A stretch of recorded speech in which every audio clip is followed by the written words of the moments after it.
choisir de présenter une déclaration de politique générale. Monsieur le Président. Choisir de présenter une déclaration de politique générale après l'adoption de la loi des finances paraît étonnant. Pourquoi s'attarder sur ce qui n'aurait pu être qu'une énième exposition des éléments constitutifs de l'ensemble des déclarations des ministres? Ça peut être curieux, et je le constate comme ça. Force est d'observer que 60 ans après notre indépendance, le thème des valeurs démocratiques et républicaines est toujours vivace. Et rapidement, j'en viens sur les questions d'état de droit, Monsieur le Premier ministre. Cette déclaration de politique générale se fait en plein débat sur une falsification supposée du règlement intérieur de l'Assemblée nationale. Le concept d'état de droit est inscrit dès le préambule de notre Constitution parmi les valeurs communes à tous. Il entend garantir que toutes les autorités publiques agissent conformément aux valeurs de la démocratie et aux droits fondamentaux sous le contrôle de juridictions indépendantes et impartiales. Le standard de l'état de droit continue de nourrir une littérature abondante, portant notamment sur des violations manifestes qui concernent le principe de légalité, de sécurité juridique, d'interdiction de l'exercice arbitraire du pouvoir exécutif, de protection juridictionnelle effective assurée par des juridictions indépendantes et impartiales. Et toujours par rapport à cet état de droit, on constate que les libertés et les droits fondamentaux sont bafoués, eu égard aux interdictions intempestives des marches pacifiques, des organisations politiques et de la société civile. Et nous pouvons ici, là, même et maintenant, citer énormément de personnalités qui sont aujourd'hui détenues pour simplement des expressions, pour simplement l'expression d'une liberté d'opinion, une liberté démocratique, une liberté de presse. Je passe sur les noms. Sur la démocratie, les questions couvertes par la démocratie sont nombreuses et variées, touchant les institutions démocratiques, la culture démocratique, la citoyenneté, la démocratie et la participation. Et à la lumière des défis actuels auxquels notre société est confrontée, deux axes paraissent prioritaires, la gouvernance démocratique et les normes et actions en faveur d'une démocratie inclusive. Mais la démocratie sénégalaise est aujourd'hui dans un coma dépassé, causé par des agressions multiples de la part d'un pouvoir inélégant et qui manque de vision. Et c'est avec indignation que nous notons les régressions sur les acquis démocratiques qui ont été conquis au prix de hautes luttes. Et nous avons l'histoire récente de Khalifa Ababakar Sall, de Karim Wade, et les tentatives multiples et jamais découragées contre notre président Ousmane Sonko. Mais écoute, quand est-ce que vous allez baisser les armes?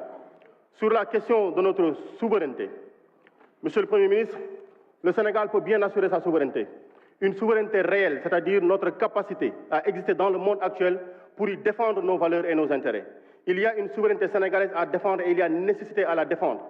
Ceci est particulièrement vrai lorsqu'il s'agit d'enjeux mondiaux inéluctables comme la protection de notre patrimoine matériel et immatériel, la protection de nos concitoyens, un meilleur partage des ressources, une bonne gouvernance sur laquelle nous ne vous entendons pas et une bonne gestion de nos ressources. Dans une démocratie, la liberté est la règle, la restriction de police l'exception.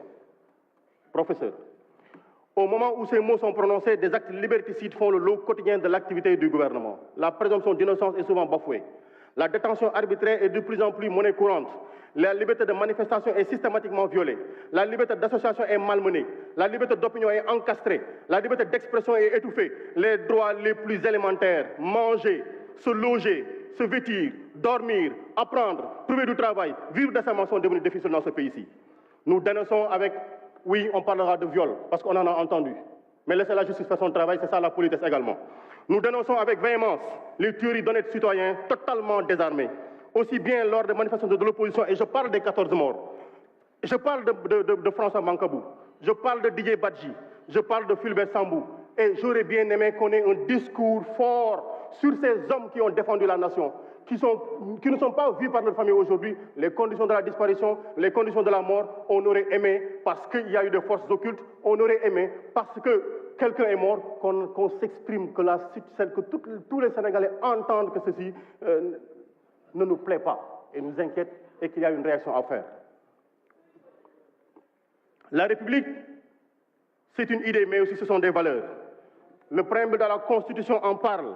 Le peuple sénégalais souverain est profondément attaché à ces valeurs culturelles fondamentales qui constituent le ciment de l'unité nationale. Et parmi nos valeurs culturelles fondamentales figure le respect des guides religieux protégés en tant que ministre du culte et des autorités religieuses par la disposition du Code pénal article 233 et 233 bis. Sur l'absence de l'État, l'État du Sénégal est absent. Il n'existe qu'entre 20h et 21h sur la RTS, après il disparaît. L'État du Sénégal est absent. Sa présence n'est pas sentie par les populations. On a les agressions, les meurtres, etc. On a tout ceci. Tout ceci, c'est des préoccupations. Et voilà pourquoi nous sommes convaincus qu'il y a à respecter strictement les libertés collectives et individuelles ainsi que les valeurs cardinales de la démocratie. Libérer immédiatement et sans condition tous les détenus politiques. Restituer à Khalifa Sall et à Karim Wade leurs droits. Gérer avec concertation l'opposition et le fichier électoral. Nommer sans délai un ministre non partisan chargé de l'organisation des élections. Préserver les jeunes.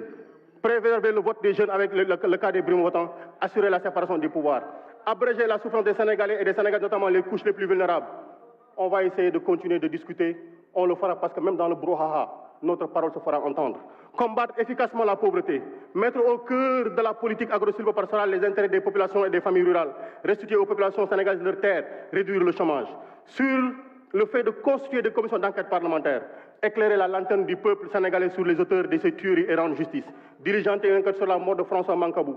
Apporter au plus vite la lumière sur la disparition de Didier Badji et sur la mort de Fulbert Sambou et fermer définitivement ce chapitre de disparition mystérieuse. Diligenter une enquête sur les rapports d'enquête interne de la gendarmerie. Clarifier le cas des contrats d'armement. Faire la lumière sur le bradage de nos ressources. Et c'est informer sur les conditions de cession de nos conditions minières. Les conditions sont posées et on avance là-dessus.